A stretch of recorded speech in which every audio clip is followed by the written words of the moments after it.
Assalamualaikum warahmatullahi wabarakatuh. Perkenalkan, saya Nafila Anil Hawa dengan NIM 8605744168. Kali ini saya akan melaksanakan tugas dari praktikum IPA di SK. Dari tugas ini, saya akan melakukan eksperimen dan pengamatan dari struktur bunga sepatu. Alat yang kita butuhkan pada praktikum kali ini adalah tabel pengamatan, bunga sepatu, alat tulis, cutter, gunting, dan lakban. Di sini saya memiliki dua contoh dari bunga sepatu dalam keadaan yang berbeda ya teman-teman. Sebelah kiri saya ini bunga sepatu yang masih kuncup, dan sebelah tangan kanan saya ini bunga sepatu yang sudah mekar dengan struktur yang lengkap.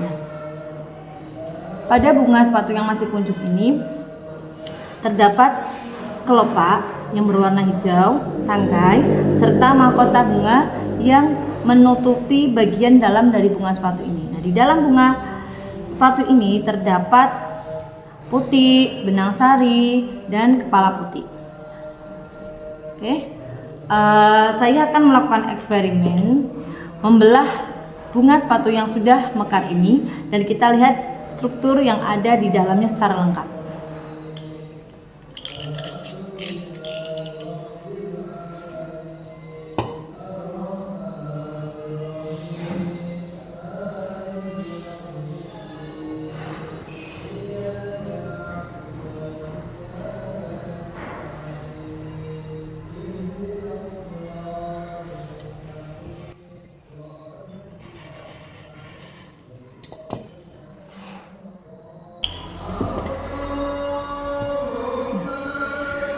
Saya sudah membelah bunga sepatu ini agar terlihat di bagian dalamnya.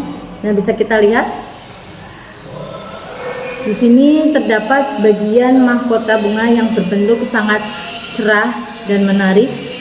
Terus di bagian sini ya teman-teman, ini terdapat benang sari. Di atasnya lagi ini ada kepala sari. Bisa kita lihat. Di kepala sari ini terdapat serbuk-serbuk kuning yang kita sebut dengan serbuk sari, teman-teman. Di atasnya yang berbentuk beda, ini adalah kepala putiknya, teman-teman.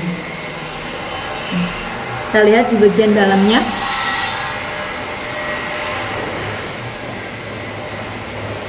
Di bagian dalam ini terdapat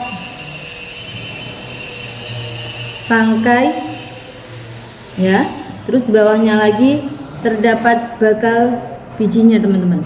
Nih, dapat bakal biji, dan ini adalah kelopak dari bunga sepatu. Di dalamnya ada dasar bunga, dan bawahnya lagi tangkai bunga.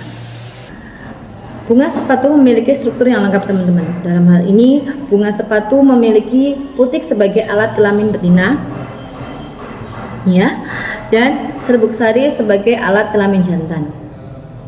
Sehingga proses perkembangbiakan pada bunga sepatu dapat terjadi dalam satu bunga dengan cara serbuk sari ini jatuh ke atas kepala putik, teman-teman.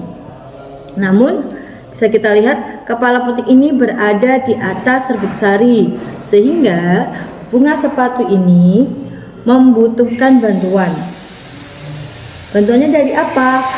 Penyerbukan yang terjadi pada bunga sepatu ini bisa dibantu oleh angin dan hewan seperti lebah dan kupu-kupu.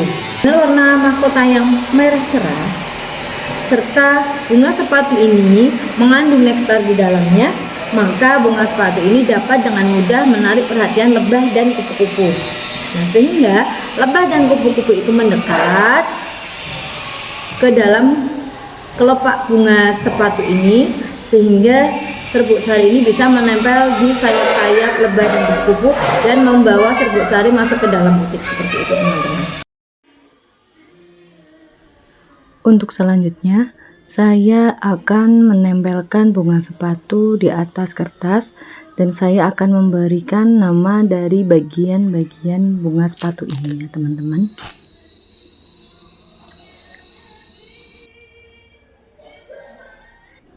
mulai dari tangkai, kelopak, mahkota, benang sari, serbuk sari, dan putik ya teman-teman. Setelah semua kita sudah beri nama, selanjutnya saya akan mengidentifikasi bagian-bagian dan ciri-ciri dari struktur bunga sepatu ini ke dalam tabel pengamatan.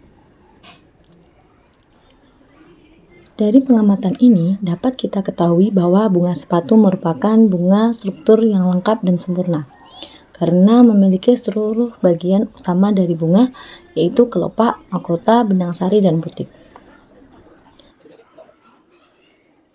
Setiap bagian bunga memiliki bentuk dan fungsi yang saling berkaitan dan proses penyerbukan dan pembuahan.